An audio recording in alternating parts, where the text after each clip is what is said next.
اعوذ باللہ من الشیطان الرجیم بسم اللہ الرحمن الرحیم۔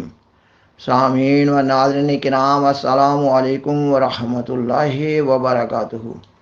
گزشتہ پروگرام میں بیان کیا جا چکا ہے کہ مئی 1947 کا واقعہ ہے کہ دہلی کے ایک ہندو اخبار ریاست نے اپنے ایک ادارتی نوٹ میں احمدیوں کی پاکستان نواز پالیسی پر تنقید کی، جس کا خلاصہ یہ تھا کہ اب تو جماعت احمدیہ پاکستان کی تائید کر رہی ہے، مگر جب پاکستان قائم ہو گیا تو ان کے ساتھ دوسرے مسلمان وہی سلوک کریں گے جو کابل میں افغان حکومت کی طرف سے کیا گیا تھا۔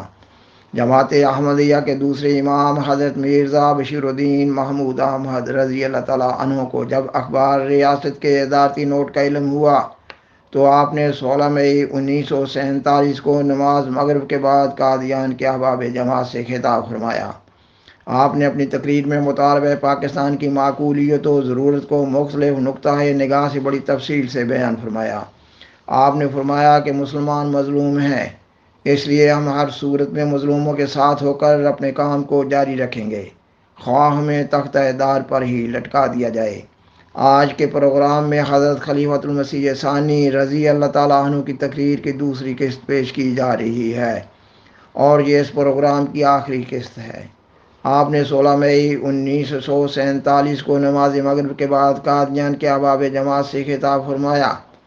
آپ نے اپنی تقریر میں مزید فرمایا یہ کہ بے شک ہمیں مسلمانوں کی طرف سے بھی بعض اوقات تکالیف پہنچ جاتی ہیں، اور ہم تسلیم کر لیتے ہیں کہ شاید وہ ہمیں پھانسی پر چڑھا دیں گے، لیکن میں ہندوؤں سے یہ پوچھتا ہوں کہ تم لوگوں نے ہمیں کب سکھ دیا تھا؟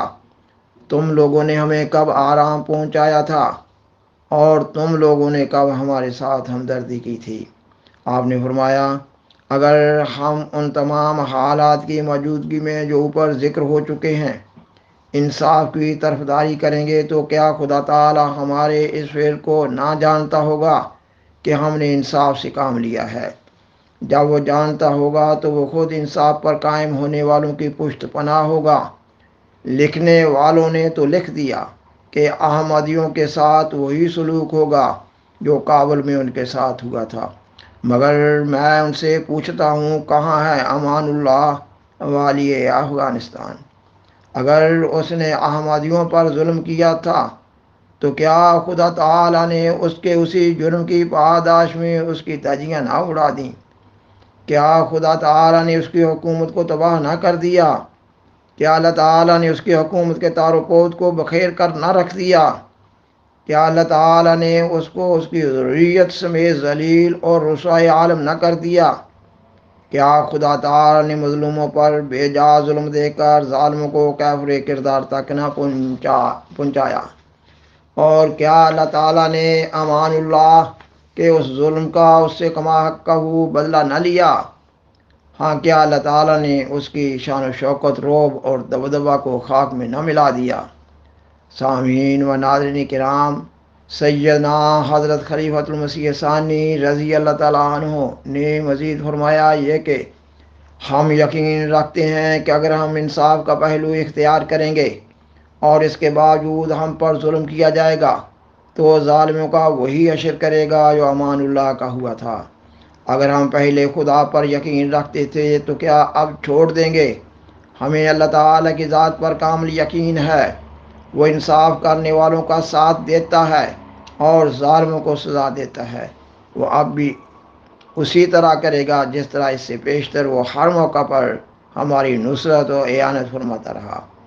اس کی پکڑ، اس کی گرفت، اس کی بطش اب بھی شدید ہے، جس طرح کہ پہلے شدید تھی۔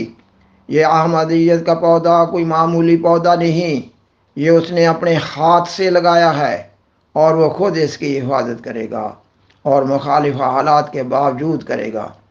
دشمن پہلے بھی ایڑی چوٹی کا زور لگاتے رہے، مگر یہ پودا ان کی حسد بری نگاہوں کے سامنے بڑھتا رہا۔ تاریکی کے فرزندوں نے پہلے بھی حق کو دبانے کی کوشش کی، مگر حق ہمیشہ ہی ابھرتا رہا، اور اب بھی اللہ تعالیٰ کے فضل سے اسی طرح ہوگا۔ یہ چراغ وہ نہیں جسے دشمن کی پھونکیں بجھا سکیں، یہ درخت وہ نہیں جسے عداوت کی آندیاں اکھاڑ سکیں۔ مخالف ہوائیں چلیں گی، طوفان آئیں گے، مخالفت کا سمندر ٹھاٹھے مارے گا اور لہریں اچھالے گا، مگر یہ جہاز جس کا نام خدا خود خدا ہے پار لگ کر ہی رہے گا۔ امان اللہ کا واقعہ یاد دلانے سے کیا فائدہ؟ کیا تمہیں صرف امان اللہ کا ظلم ہی یاد رہ گیا اور تم نے اس کے انجام کی طرف سے آنکھیں بند کر لیں؟ تمہیں وہ واقعہ یاد رہ گیا مگر اس واقعہ کا نتیجہ تم بھول گئے۔ کیا امان اللہ کی ذلت اور رسوائی کی کوئی مثال تمہارے پاس موجود ہے؟ تم نے وہ واقعہ یاد دلایا تھا تو تم اس کا انجام بھی دیکھتے۔ خاکسار بیان کرتا ہے کہ امان اللہ خان کو اپنے ہی ملک سے بطور سزا کے ملک بدر کر دیا گیا تھا۔ حضرت خلیفۃ المسیح ثانی رضی اللہ تعالیٰ عنہ اس واقعہ کی طرف اشارہ کرتے ہوئے فرماتے ہیں، جب وہ یورپ روانہ ہوا تو خود اس کے ایک درباری نے خط لکھا کہ ہماری مجالس میں بار بار یہ ذکر آیا ہے کہ یہ جو کچھ ہماری ذلت ہوئی وہ اسی ظلم کی وجہ سے ہوئی ہے جو ہم نے احمدیوں کے ساتھ کیا تھا۔ امید ہے کہ اب جب کہ ہمیں سزا مل چکی ہے آپ ہمارے لیے بد دعا نہ کریں گے۔ آج وہی امان اللہ جو ایک بڑی شان و شوکت، روب و جلال اور دبدبہ کا مالک تھا، اپنے ظلم کی وجہ سے اس حال کو پہنچ چکا ہے کہ وہ اٹلی میں بیٹھا اپنی ذلت کے دن گزار رہا ہے۔ وہ کتنا چالاک اور ہوشیار بادشاہ تھا کہ اس نے اپنی باج گزار ریاست کو آزاد بنا دیا، مگر جب اس نے غریب احمدیوں پر ظلم کیا تو اس کی ساری طاقت اور قوت مٹا دی گئی اور اس نے اپنے ظلم کا نتیجہ پا لیا اور ایسا پایا کہ آج تک اس کی سزا بھگت رہا ہے۔ ایک طالب حق اور انصاف پسند آدمی کے لیے یہی ایک نشان کافی ہے۔ کاش لوگ اس پر غور کرتے۔ سامعین و ناظرین کرام، آپ نے فرمایا ہمارا فرض ہے کہ ہم مظلوم قوم کی مدد کریں، چاہے وہ ہمیں ماریں یا دکھ پہنچائیں۔ ہمیں تو ہر قوم نے ستایا اور دکھ دیا ہے لیکن ہم نے انصاف نہیں چھوڑا۔ جب ہندوؤں پر مسلمانوں نے ظلم کیا ہم نے ہندوؤں کا ساتھ دیا، جب مسلمانوں پر ہندوؤں نے ظلم کیا ہم نے مسلمانوں کا ساتھ دیا، جب لوگوں نے بغاوت کی ہم نے حکومت کا ساتھ دیا، اور جب حکومت نے ناواجب سختی کی ہم نے رعایا کی تائید میں آواز اٹھائی، اور ہم اسی طرح کرتے جائیں گے، خواہ اس انصاف کی تائید میں ہمیں کتنی ہی تکلیف کیوں نہ اٹھانی پڑے۔ ہمیں سب قوموں کے سلوک یاد ہیں۔ کیا ہمیں وہ دن بھول گئے ہیں جب سردار کھڑک سنگھ صاحب نے تقریر کی تھی کہ ہم قادیان کی اینٹ سے اینٹ بجا دیں گے اور قادیان کے ملبہ کو دریا برد کر دیں گے؟ پھر کیا لیکھ رام ہندو تھا یا نہیں؟ وہ لوگ جنہوں نے احراریوں کا ساتھ دیا تھا وہ ہندو تھے یا نہیں؟ مگر ہم بتا دینا چاہتے ہیں کہ جو شخص یا جماعت خدا تعالیٰ کا پیغام لے کر کھڑی ہو اس کی ساری دنیا دشمن ہوتی ہے۔ اس لیے لوگوں کی ہمارے حق کے ساتھ دشمنی ایک طبی امر ہے۔ پس ہمارا خدا جو علیم اور خبیر ہے وہ اب بھی موجود ہے۔ اگر ہم انصاف سے کام لیں گے اور پھر بھی ہم پر ظلم ہوگا تو وہ ضرور ظالموں کو گرفت کیے بغیر نہ چھوڑے گا، اور جب انصاف پر قائم ہونے کے باوجود ہم پر ظلم ہوگا تو خدا کہے گا انہوں نے دشمنوں کے ساتھ انصاف کیا تھا، کیا میں ان کا دوست ہو کر ان سے انصاف نہ کروں گا؟ اور اس کی غیرت ہمارے حق میں بڑھے گی جو ہمیشہ ہمارے کام آئے گی۔ خاکسار بیان کرتا ہے کہ ہندو اخبار ریاست نے لوگوں کے جماعت احمدیہ سے غیر منصفانہ رویوں کو دیکھتے ہوئے جماعت احمدیہ کو انتباہ کیا، یہ کہ جب پاکستان بن جائے گا تو احمدیوں سے اختلاف رکھنے والے پاکستان کے مسلمان ان سے ظالمانہ برتاؤ کریں گے۔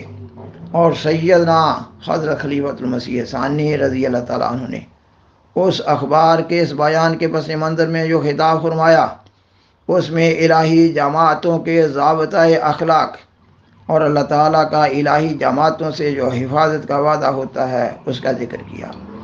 پاکستان میں جماعت احمدیہ پر عرصہ حیات تنگ کر دیا گیا ہے، لیکن اللہ تعالیٰ بھی جماعت احمدیہ پر جبر و استبداد کرنے والوں کو نقدہ نقد عبرتناک سزا دیتا رہتا ہے۔ دشمن احمدیت ذوالفقار علی بھٹو اور فوجی ڈکٹیٹر ضیاء الحق کا عبرتناک انجام سب کے سامنے ہے۔ جو شخص جس قدر احمدیت کی مخالفت کرتا ہے، اللہ تعالیٰ بھی اسی قدر اس کا حساب چکا دیتا ہے۔ دنیا میں دشمنان احمدیت کے عبرتناک انجام کی کہانیاں ملک ملک بکھری پڑی ہیں۔ کاش مخالفین احمدیت ان کہانیوں سے عبرت حاصل کریں۔ سامعین و ناظرین کرام، بلاخر درخواست ہے کہ برائے مہربانی اس پروگرام کو دوسروں سے شیئر کریں اور حاضرہ کرم اس چینل کو سبسکرائب کریں۔